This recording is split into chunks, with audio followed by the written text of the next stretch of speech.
las compañeritas por el Día de la Mujer, que sea un día de muchas bendiciones. Muchas gracias, licenciado. Gracias, licenciado. Gracias, Lic. Bien. Ya espero que ya todos saben sus notas, espero que les haya ido muy bien. Y si por alguna circunstancia no les fue muy bien, pues les recuerdo que tienen todavía 70 puntos de que disponer y hay que recuperarse. Y si les fue bien, pues qué bueno, y salga mejor en el otro examen. Y así al final van con el curso ganado, qué excelente. Les deseo que hagan lo mejor en sus clases, no solo en la mía, sino en todas las clases del semestre. Bien, habíamos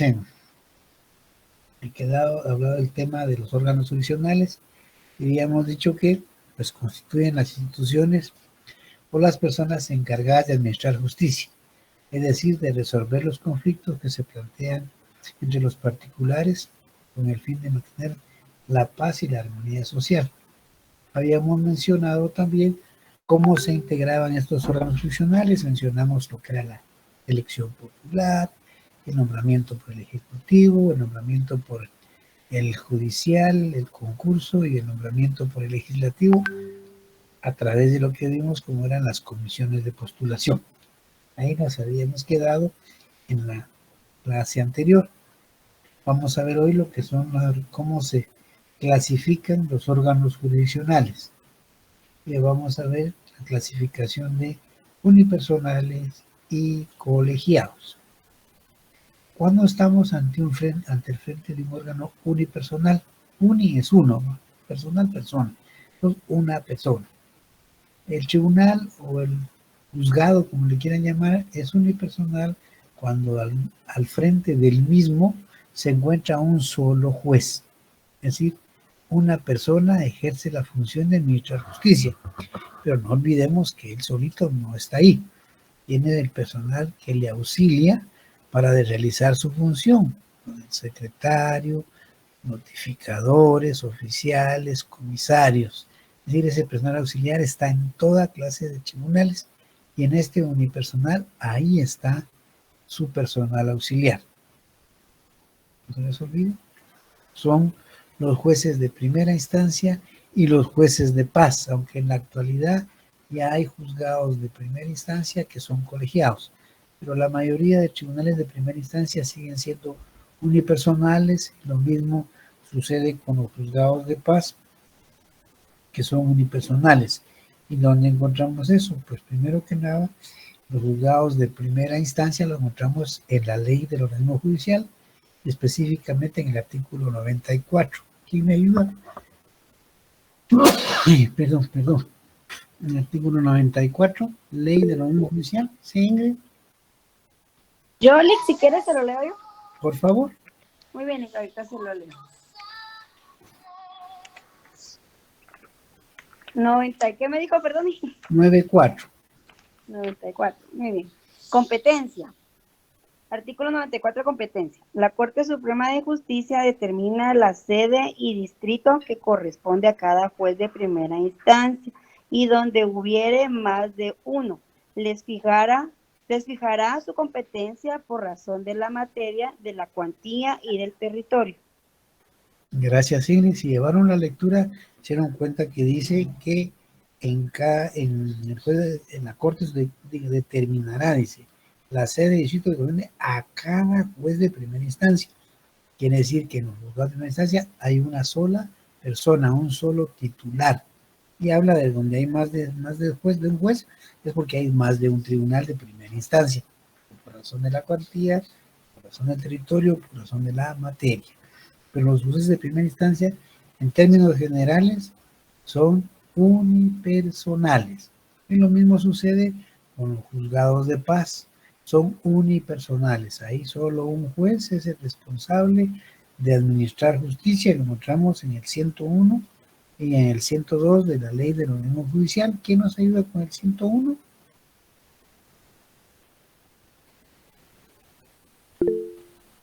¿Sí, Melanie? Buenas noches, Lick. 101 dijo, ¿verdad? Sí, así es. 101. Juzgados de paz.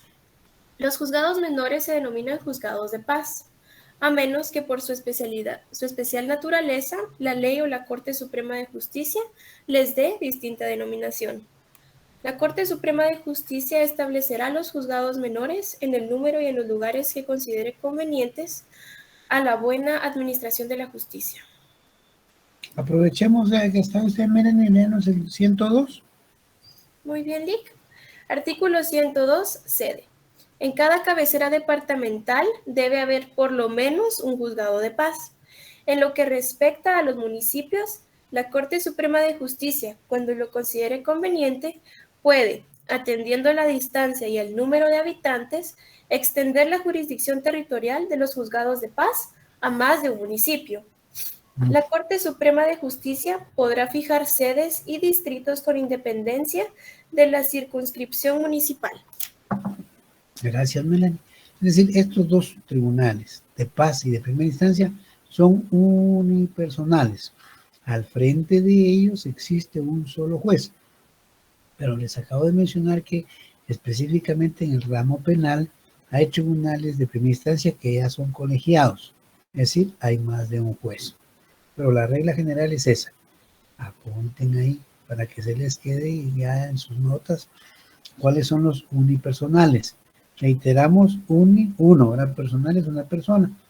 Al frente del tribunal se encuentra una sola persona que es la encargada de administrar justicia o se ha nombrado un solo juez. Esta forma o esta clase de tribunal tiene sus ventajas y tiene sus desventajas.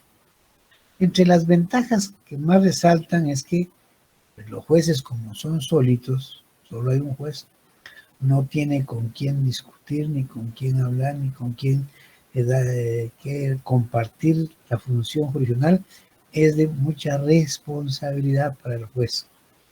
Él es el responsable de que su tribunal esté correctamente funcionando, es el responsable de que se resuelva en tiempo toda clase de peticiones de las partes, es el responsable de dictar la sentencia en el momento oportuno. Hay una responsabilidad de él en cuanto a su ventaja.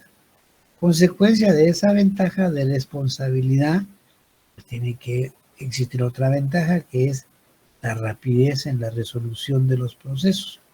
Como solo es él, no tiene que compartir con nadie ni discutir con nadie cómo se va a resolver, cómo se va a actuar la sentencia, solo él lo hace, pues es más rápido, no hay que perder el tiempo en reuniones con nadie más para analizar el asunto, entonces es mucho más rápido.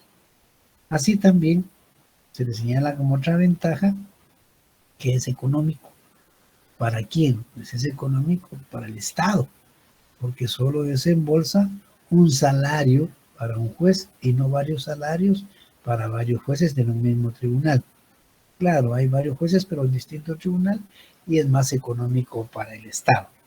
Además de eso, al momento en que se va a escoger un juez, pues como es uno solo, es más fácil en un grupo, la selección puede ser más exigente, más rigurosa. En la actualidad ya les he mencionado que existe una escuela de estudios judiciales. Quien quiera participar ahí, pues presenta su documentación, su currículum, o lo que es lo mismo, su hoja de vida, solicita el ingreso, le hacen los exámenes correspondientes y si aprueba, pues va a la escuela. Su selección es muy rigurosa. No puede cualquier persona llegar y decir, bueno, quiero ser juez. No, ya pasaron esos tiempos en que les mencionaba que era más fácil acceder a ser juez, máxime en los pueblos alejados a la ciudad. Ahora ya no, aunque sea un lugar alejado, pues ya los salarios, los rangos judiciales son de los que tienen muy buenos salarios y todas las personas quieren hoy ingresar a la carrera judicial. Pero también tiene sus desventajas, como lo mencionaba al principio.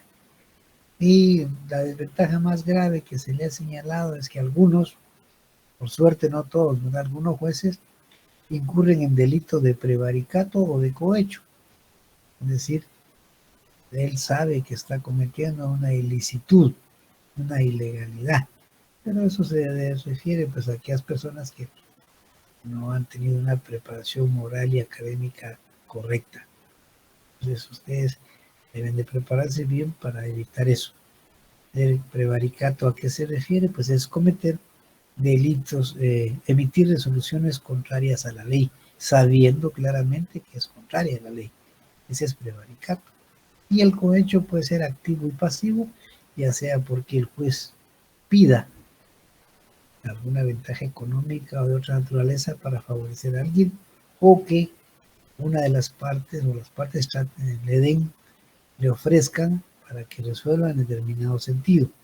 Eso del prevaricato y del cohecho son algunos de los delitos que puede incurrir. Hay otros delitos que están en el Código Penal, en la parte que se refiere a los delitos de la administración de justicia, por ahí por el 430, por ahí están esa serie de delitos en que incurren los funcionarios judiciales.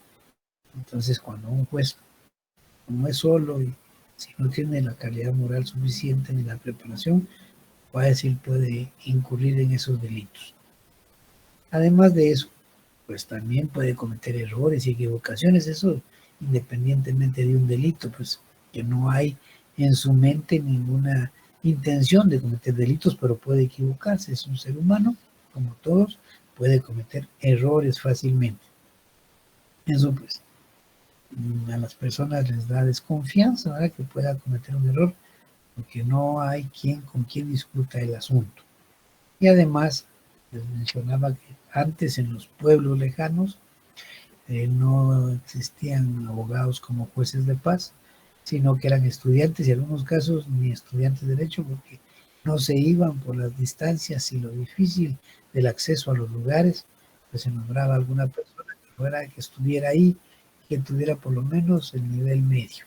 Es decir, esos son los unipersonales en cuanto a sus desventajas y sus desventajas. Pero a la par de esos unipersonales están los colegiados. Colegiado quiere decir varias personas. Cuando hablamos del colegio, quiere decir que hay varias personas que integran un grupo. Pero los colegiados es que al frente del tribunal hay más de un juez.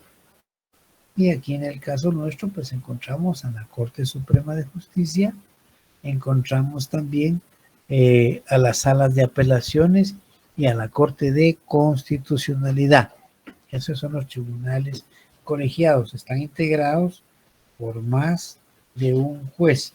Y aquí vamos a ver, recordar un poquito lo que es la Corte Suprema de Justicia, que ya lo hemos apuntado varias veces, está integrada por 13 magistrados, uno de ellos es el presidente y los demás son los vocales. Veámoslo, recordémoslo en el 214, ¿quién nos ayuda? En la Constitución. 214. Buenas noches, licenciado. Artículo 214, integración de la Corte Suprema de Justicia. La Corte Suprema de Justicia se integra con 13 magistrados, incluyendo su presidente, y se organizará en las cámaras que la ley determine. Cada cámara tendrá su presidente. El presidente del organismo judicial lo es también de la Corte Suprema de Justicia y su autoridad se extiende a los tribunales de toda la República. En caso de falta temporal del presidente del organismo judicial o cuando conforme a la ley no pueda actuar o conocer, en determinados casos lo sustituirán los demás magistrados de la Corte Suprema de Justicia en el orden de su designación. Gracias, Elizabeth. También es un tribunal colegiado. Colegiado porque al frente del mismo hay más de una persona, más de un juez, más de un titular. Lo mismo sucede con la sala de apelaciones. Se integra por 3 magistrados. Un titular es el presidente y los otros 2 titulares es un vocal primero y vocal segundo. Además de que ya mencionamos que las salas de apelaciones tienen 2 suplentes, lo que no sucede en el caso de la Corte. Y eso donde lo encontramos en la ley del organismo judicial. Recordemos el 87, por favor, ley del organismo judicial.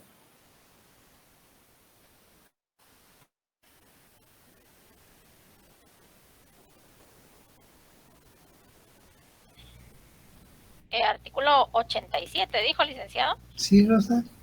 Integración.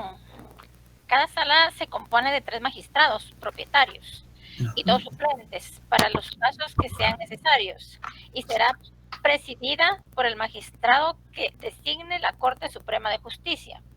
También podrá la Corte Suprema de Justicia aumentar el número de magistrados de cada sala cuando así lo exijan las circunstancias. Las disposiciones de esta sección comprenden en lo aplicable a los tribunales colegiados en general. Gracias, Rosana. Es decir, es un tribunal colegiado porque vimos que al frente del mismo hay más de un titular. Y igual suerte corre la Corte de Constitucionalidad. Ahí hay 5 titulares y ahí sí hay 5 suplentes, es decir, cada titular tiene un suplente. Y eso también lo encontramos en la Constitución, en el artículo 269. ¿Quién nos ayuda? Aparte de Rosana y de Elizabeth, que nos han ayudado. ¿Alguien más? 269. Sí, Patricia. Ahorita se lo leo, licenciado. 269, ¿verdad? Así es. Integración de Corte de Constitucionalidad. La Corte de Constitucionalidad se integra con 5 magistrados titulares, cada uno de los cuales tendrá su respectivo suplente. Cuando conozca de asuntos de inconstitucionalidad en contra de la Corte Suprema de Justicia, el Congreso de la República, el presidente o el vicepresidente de la República, el número de sus integrantes se elevará a 7, escogiéndose los otros 2 magistrados por sorteo de entre los suplentes. Los magistrados durarán en sus funciones 5 años, serán designados en la siguiente forma. Un magistrado por el Pleno de la Corte Suprema de Justicia. B. Un magistrado por el Pleno del Congreso de la República. C. Un magistrado por el Presidente de la República en Consejo de Ministros. D. Un magistrado por el Consejo Superior Universitario de la Universidad de San Carlos de Guatemala. Y E.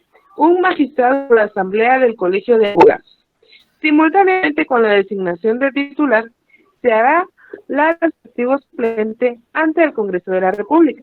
La instalación de la Corte de Constitucionalidad se hará efectiva 90 años después que la del Congreso de la República. Gracias, Patricia. Y en el 270 nos señala los requisitos para ser magistrado de la Corte de Constitucionalidad. ¿Quién nos ayuda ahí, por favor? Aparte de quienes ya nos ayudaron. Sí, Wilfrido. Artículo 270. Requisito de los magistrados de la Corte de Constitucionalidad. Para ser magistrado de la Corte de Constitucionalidad se requiere llenar los siguientes requisitos. A. Ser guatemalteco de origen. B. Ser abogado colegiado. C. Ser de reconocida honorabilidad. B. Tener por lo menos 15 años de graduación profesional. Los magistrados de la Corte de Constitucionalidad gozarán de las mismas prerrogativas e inmunidades que los magistrados de la Corte Suprema de Justicia. Gracias, Wilfrido. Entonces son 3 tribunales colegiados. La Corte Suprema de Justicia, las salas de apelaciones y la Corte de Constitucionalidad. No se les olvide. Y para ser magistrado de sala son 5 años de ejercicio profesional. Para ser magistrado de corte, 10 años de ejercicio profesional. Y para ser magistrado de la Corte de Nacional, 15 años de ejercicio profesional. Quédese con eso ahí en su cabecita, 5, 10, 15. Ahí ese es el requisito para optar a un cargo de esos. Y no se les olvide. Eso es en los tribunales colegiados. Repitiendo, al frente de los mismos hay más de un titular, más de un solo juez. Y también tiene, al igual que el tribunal unipersonal, sus ventajas y sus desventajas. En cuanto a las ventajas, se le señala primero que hay mayor certeza jurídica en los fallos. ¿Por qué? Porque como no es un solo el titular, sino son varios, se discute, se analiza, se interpreta y se llega a una conclusión. Claro, después de los análisis respectivos. Entre 3 personas, recuerden ese refrán, 2 cabezas piensan más que una, pues aquí en la sala son 3 y en la corte son 13, y en la OCC son 5, quiere decir que la resolución va a dar más certeza jurídica. ¿Por qué? Porque sus resoluciones, sin duda alguna, van a estar más apegadas al derecho, o lo que es lo mismo, a nuestras leyes vigentes. En consecuencia de eso, pues, también tiene como ventaja la posibilidad de que no se den o se erradica la comisión de los delitos del prevaricato y del cohecho. Pues no es lo más fácil, no es tan fácil ir a sobornar o complicarle la existencia a 3 magistrados de salas o a 5 en la Corte de Constitucionalidad o a los 13 en la Suprema. Pues es muy difícil que eso se dé. Entonces, hay ahí una certeza que no hay prevaricato y no hay cohecho. Entonces, a todas las personas les da satisfacción y garantía de que sus resoluciones van a estar mejor en un tribunal colegiado. Aparte de que ya mencionamos que al tribunal colegiado se llega generalmente por el recurso de apelación, la apelatio del derecho romano, para que un tribunal superior revise lo de un inferior. Claro, esa apelatio o esa apelación no implica para quien lo presenta que le van a resolver como él quiera. Lo que implica es una revisión de lo que resolvió el juez de primera instancia o el unipersonal. Si lo que resolvió está correcto, la sala de apelaciones lo va a confirmar, lo va a dejar así, independientemente del criterio que ha tenido quien presentó el recurso de apelación. Ahora bien, si el fallo no es correcto, está mal, pues el tribunal de segunda instancia o el colegiado pues lo va a cambiar. Es la función entre tantas de las que tiene. Esas son sus ventajas. Pero también tiene desventajas. ¿Qué desventaja hay? Bueno, pues como son 3 o son 5 o son 13, la responsabilidad se diluye entre todos. No es como el unipersonal, que él es el único responsable. Aquí se diluye entre todos los titulares de ese órgano colegiado. Como consecuencia de eso, pues los tribunales o el trámite en nuestros tribunales es más lento, más engorroso, porque hay que presentar reuniones, hay que discutir los expedientes, hay que trabajar en sus casos cada magistrado, es decir, es más lento, es más engorroso y la gente pues se desespera. Consecuencia de eso también es que es un proceso antieconómico, tanto para el juez como para las partes. Para el Estado. ¿Por qué para el Estado? Porque no es lo mismo pagar un juez que pagar 3, que pagar 5, que pagar 13, es mucho más caro. Además, por la jerarquía en que están, los salarios son distintos. El juez de paz es el que, en la jerarquía de salarios, es el que menos gana. El de instancia gana más, pero el de sala de apelaciones gana más y el de Suprema gana más. Entonces eso le representa al Estado mucho gasto, es antieconómico para el Estado. Y también es antieconómico para las partes, porque si están presentando recursos de apelación implica más tiempo en el proceso, más gasto económico en cuanto a pagar abogados, más desgaste físico y emocional, ¿no? Eso representa un proceso cuando se va a una segunda instancia. Es una desventaja que se compensa con las ventajas de la certeza jurídica, que las cosas van a estar mejor. Y hay otro problema. ¿Cómo se hace para escoger a los magistrados? Ya vimos que es a través de unas comisiones de postulación, que es un trabajo bien difícil. Me señalaba el otro día que presenta papelería a unas 1000 personas para que esa comisión de postulación solo escoja 26 de entre esos 1000. Imagínense qué difícil la escogencia o la selección. O para el caso de los magistrados de sala, que también presentan más de 1000. Y solo tiene que escoger una lista de 290 para el que el Congreso elija la mitad titulares y las 2/3 partes suplentes. Miren, es difícil. Ahí sí que cuesta eso, ¿verdad? Es decir, por eso es que su elección es muy difícil, no como unipersonal, que es más rigurosa, pero más práctica, más fácil. Eso es en cuanto a los tribunales colegiados y unipersonales, pero aparte de esos también hay tribunales por jurados. Señalábamos que esos son exclusivos de los países anglosajones y Estados Unidos, Inglaterra y Estados Unidos. Aunque en Guatemala también los hay, mencionamos ya lo que son los tribunales de imprenta. Ahí, por ejemplo, hay, no necesariamente son abogados, los jueces, también son jurados. En el caso del arbitraje tampoco se requiere que sean abogados todos. Es decir, ahí en los jurados, pues son personas que no necesariamente tienen conocimientos jurídicos. Ya hemos visto, por ejemplo, en la televisión, ¿quién es el principal en una película en la que se juzga un asunto penal? Es el jurado. El jurado es el que decide si es responsable o no, si es inocente o no, si es culpable o qué pasó. ¿Y el juez qué hace? Pues el juez es el encargado de que el debate se lleve correctamente, que haya un orden en el tribunal. En el caso de que el jurado, que es la figura principal de esta clase de tribunales, o de esa clasificación, que es el que dicta la sentencia y no dicta señala culpable a una persona, si le señala culpable, pues le corresponde al juez imponer la sanción respectiva. Pero el juez no tiene mucha trascendencia en ese tipo de procesos. Y la otra clase se llaman técnicos. Los técnicos, pues, son las personas versadas en derecho, preparadas en derecho, y les decía yo que son nuestros jueces. Los jueces de paz, de instancia, salas y corte son en su esencia titulares del derecho, o sea, abogados graduados, con preparación académica suficiente. Y por eso les decía yo el otro día a ustedes, prepárense correctamente.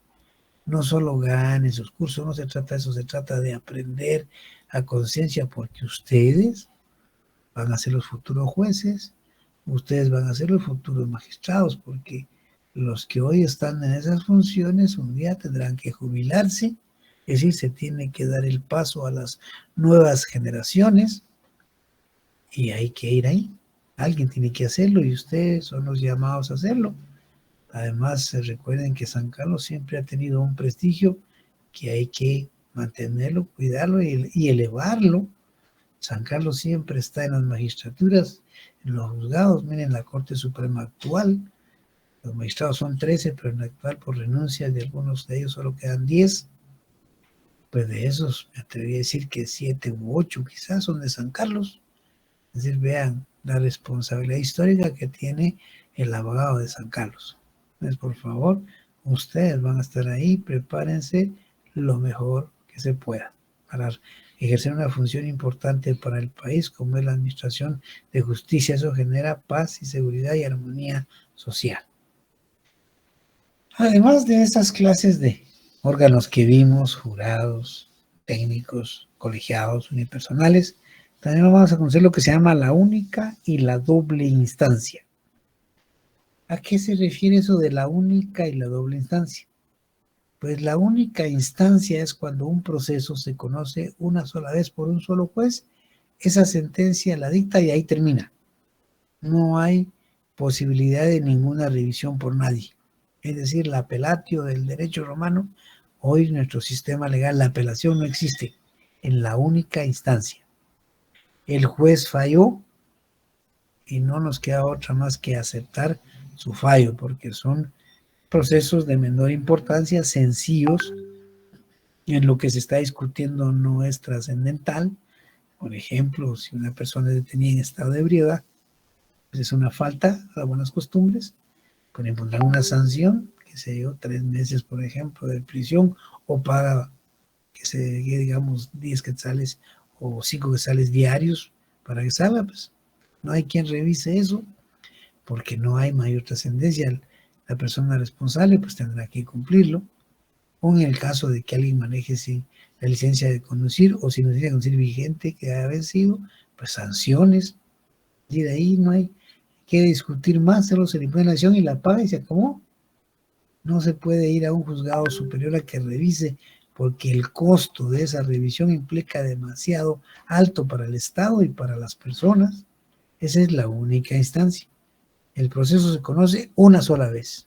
La sentencia se queda firme, no hay manera de revisar. ¿Qué ventajas y desventajas le asisten a esta única instancia?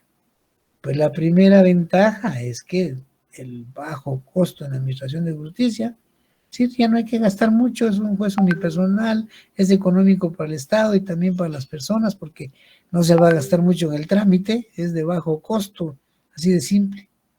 Y además, como es un tribunal unipersonal en procesos de menor cuantía o pues, sin mayor importancia, el trámite es rápido. Las resoluciones son rápidas. Lo detienen hoy y si no hay más gente detenida, hoy mismo lo escucha el juez y hoy mismo lo sanciona y si paga hoy mismo sale. Es decir, es rápido. Así se tratan los juzgados de la única instancia. ¿Qué desventajas tiene? Pues una gran desventaja es de que si el juez cometió algún error o alguna equivocación, no hay cómo corregirla. Eso implica otra desventaja que no da a las personas una certeza jurídica en cuanto a la forma en que se resolvió. Eso sucede en lo que es la única instancia. Por el contrario, la doble instancia genera que un tribunal unipersonal conoce el proceso. Al resolver, como son procesos de más importancia o de más trascendencia, ya no de ínfima cuantía o de faltas, puede ser objeto del recurso de apelación. Al apelar, pues eso implica que se pasa a un tribunal superior, que por regla general son las salas de apelaciones.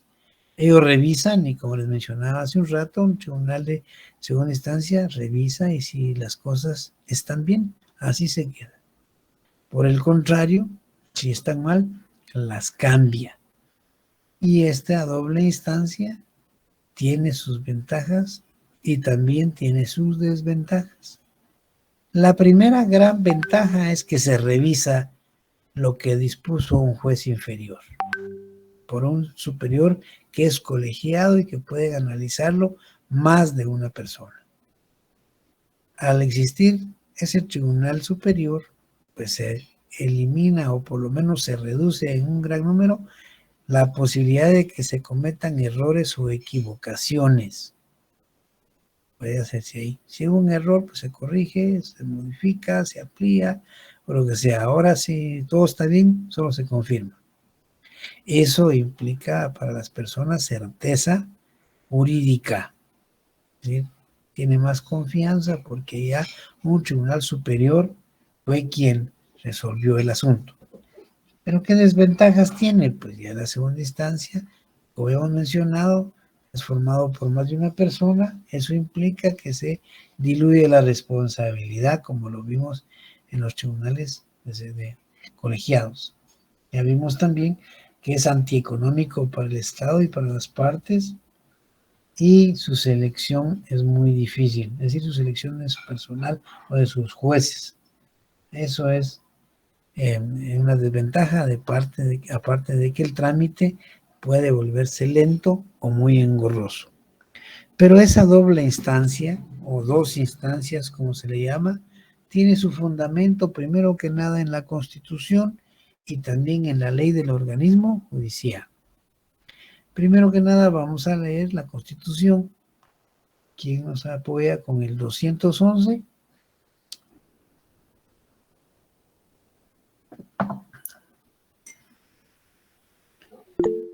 Buenas. Sí, Randy. Bueno, Randy y después Carol. ¿Cuál dijo el licenciado? 211, ¿verdad?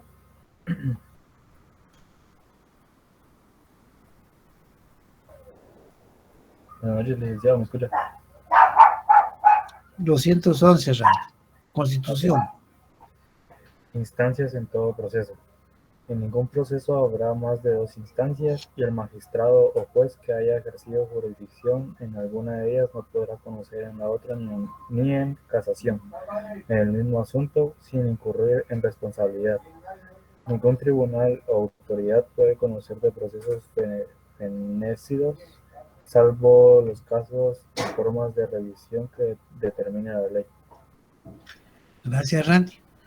Y vamos a molestar a Carol que nos ayude en relación al mismo tema con la ley del organismo judicial en el artículo 59.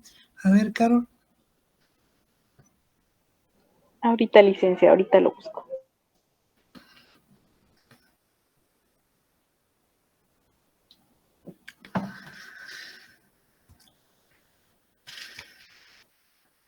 artículo 216, dijo.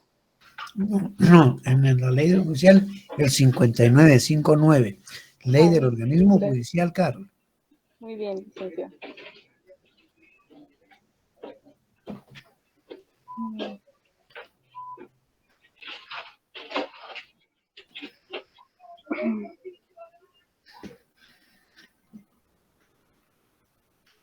El artículo 59 dice instancias. En ningún proceso habrá más de 2 instancias. Gracias, Carol, hasta más chiquito de lo que dice la Constitución, simple, más 2 instancias. La ley recoge un recurso que se llama recurso extraordinario de casación, pero eso no implica otra instancia, sino que la ley lo establece para casos muy específicos. Es un recurso muy técnico. Para plantearlo también se requieren determinados casos, no en todos. En civil hay una variedad de juicios en los que no se permite ese recurso extraordinario. Y siendo tan técnico, muchas veces se plantea y se rechaza inmediatamente. Nosotros le llamamos liminarmente, porque hay que expresar de una forma técnica cuáles son los motivos de fondo o los motivos de forma por los que plantean el recurso y consideran que el tribunal de segunda instancia o la sala de apelaciones o el de la doble instancia se equivocó. Pero, como les decía, el reto es un recurso demasiado complicado. Es muy difícil llegar ahí y ese recurso extraordinario de casación solo lo conoce la Corte Suprema de Justicia. Ya mencionamos que la Corte Suprema de Justicia está integrada por 13 magistrados, un presidente, 12 vocales, y entre ellos se dividen en cámaras. Una cámara penal que conoce en casación los asuntos penales. La cámara civil que conoce a través del recurso extraordinario de casación asuntos civiles, específicamente juicios ordinarios de mayor cuantía. Sí, y la Cámara de Amparos que conoce los problemas de los amparos y de antejuicios. En ese sentido, cada uno de ellos se integra para conocer el recurso. Lo revisan y muchas veces, como digo, es tan técnico que inmediatamente lo rechazan. No es una tercera instancia, no, sino se da en circunstancias muy especiales, porque se refiere al recurso extraordinario de casación, que ese no existía en el derecho romano. Es decir, en el romano lo que nos transmite a nuestras fechas es la apelatio o la apelación. Este recurso extraordinario, el que lo van a ver ustedes en su derecho procesal civil y derecho procesal penal, viene después, como garantía, desde luego, para una correcta administración de justicia cuando se hayan ocurrido errores específicos que el Código Procesal Civil y el Código Procesal Penal señalan. Y ahí dice claramente, hay un listadito de los motivos por los cuales se puede interponer. Si no encuadra en ninguno de esos motivos, no hay por qué plantearlo, porque no es una revisión como en la apelación, sino es ver si hubieron fallas específicas que se dieron en el proceso, especialmente en la segunda instancia. Eso es lo que ustedes van a ver de momento. No se preocupen por el recurso extraordinario de casación, que eso no es materia nuestra. Solo, como dice, es un pequeño adelanto para a futuro en su derecho procesal penal y su derecho procesal civil. Eso es en cuanto a la única y doble instancia, regulado en la Constitución y regulado también en la ley del organismo judicial. Toca ver los principios de la organización judicial, pero por el tiempo y que no nos dio tiempo también en el periodo anterior de entrar a eso, los vamos a dejar ahí para la próxima clase, los principios de la organización judicial o jurisdiccional. Y nos vemos el jueves. Y desde ya, pues, les deseo buen provecho, feliz noche, que la pasen bien, sigan cuidándose y nos vemos el viernes. Gracias, licenciado. Buenas noches. Muchas gracias. Buenas noches, licenciado. Feliz noche. Feliz noche, licenciado. Feliz noche a todos. Igualmente, gracias. Feliz noche, licenciado. Feliz noche.